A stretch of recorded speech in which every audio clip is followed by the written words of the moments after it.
Элла Казакова. И все-таки здесь многие пишут, что сначала нужно пройти академию, а потом уже можно позволить себе писать не по правилам. Но неужели невозможно передать свои впечатления на холсте, не изучая правила композиции? Света, тени, воздушной линейной перспективы, просто видеть.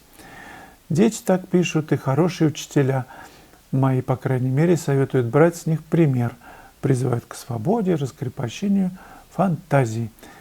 Были же и есть художники-самоучки, не только пиросмане, которые по наитию писали прекрасные картины. Конечно, есть такие.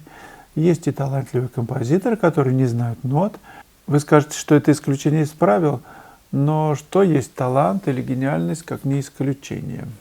Главное, как я думаю, чтобы человек не утратил желание совершенствоваться в рисунке, в живописи, в общем, самообразовывался в этой науке. Живопись, рисунок или скульптор.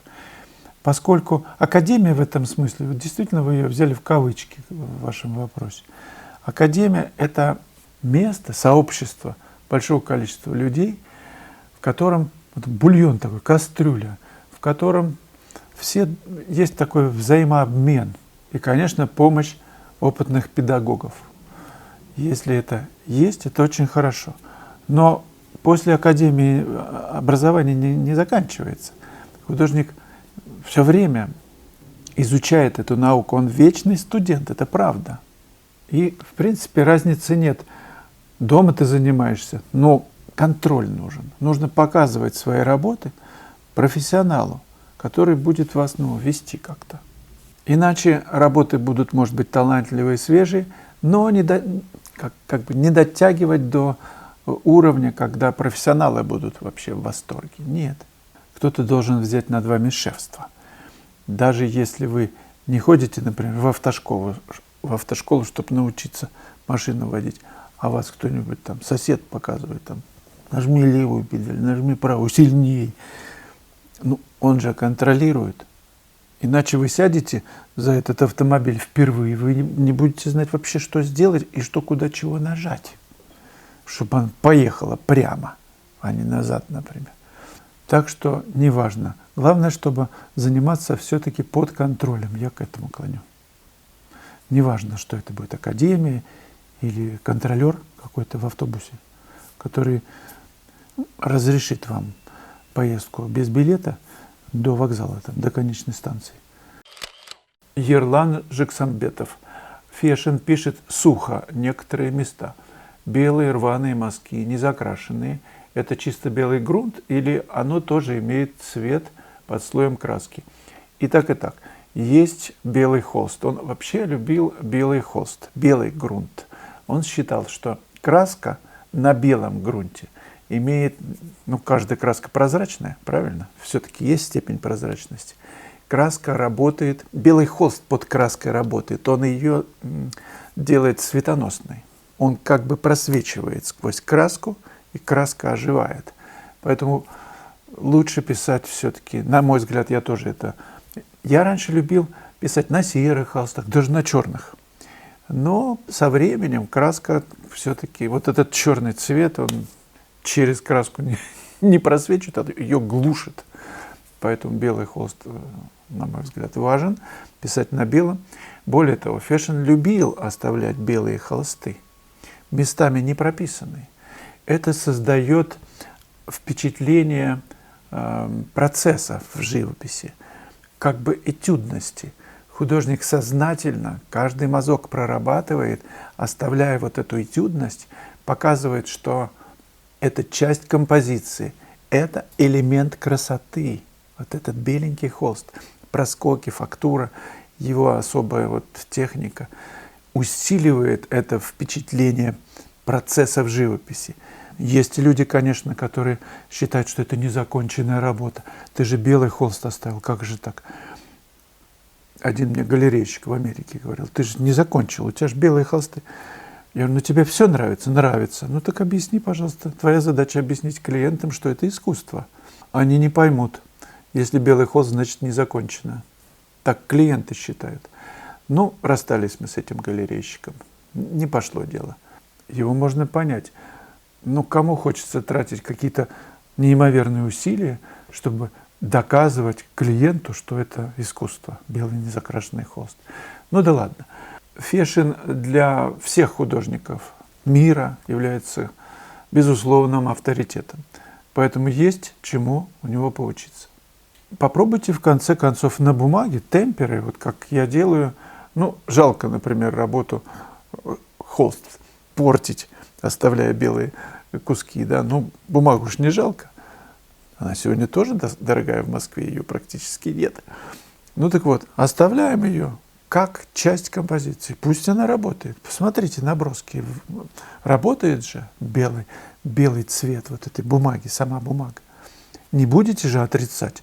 Ну так это тоже вариант, это ход, который можно использовать. Буратино «Золотой ключик». Лучше ли будет, если рисовать темпером на грунтованном картоне?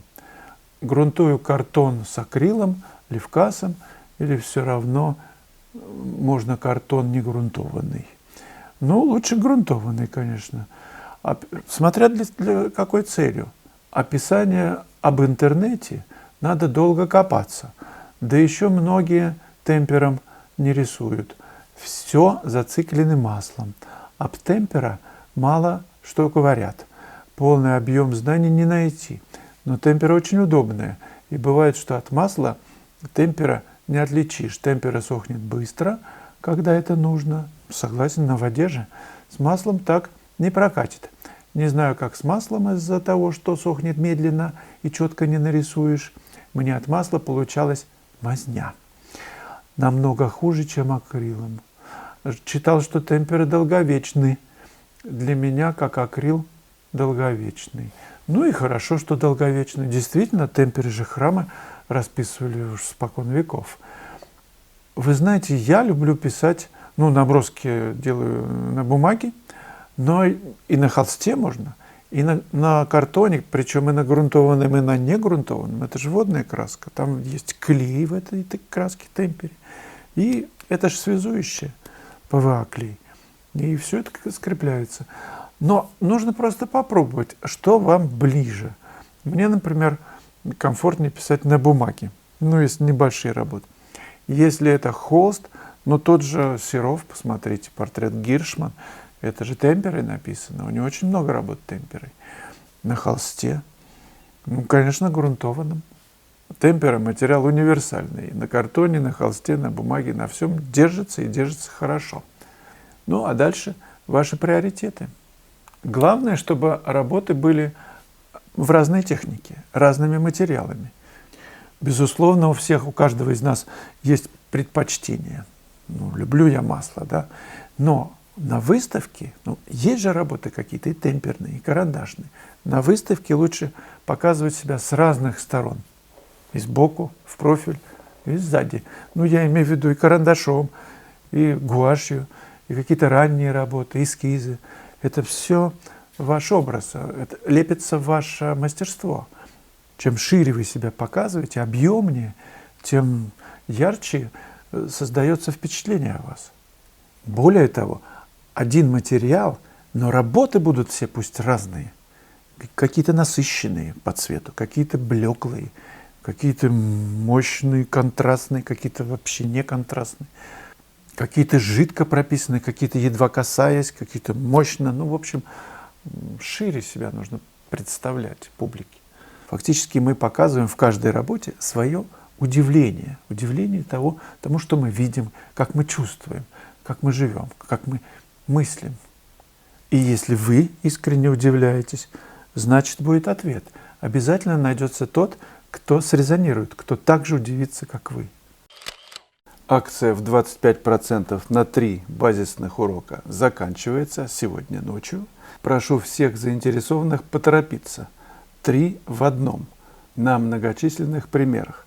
Я показываю, как художник видит, как из обычного мотива сочинить композицию, как ее научиться чувствовать, определять в каждом обычном незамысловатом сюжете. Ну и, конечно, перспектива. Замечено довольно слабое место у художников даже с образованием. Ссылка в описании. Primer is very important. Это то, с чего надо начинать. That's That's what we start with.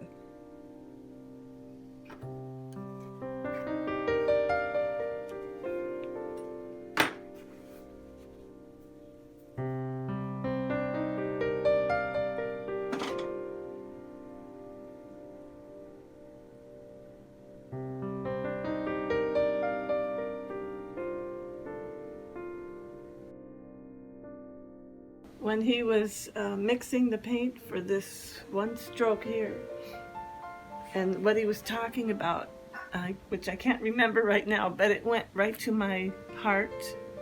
And when he put that one stroke there, I just stood there and tears started to come. There's something about that it just got to my soul.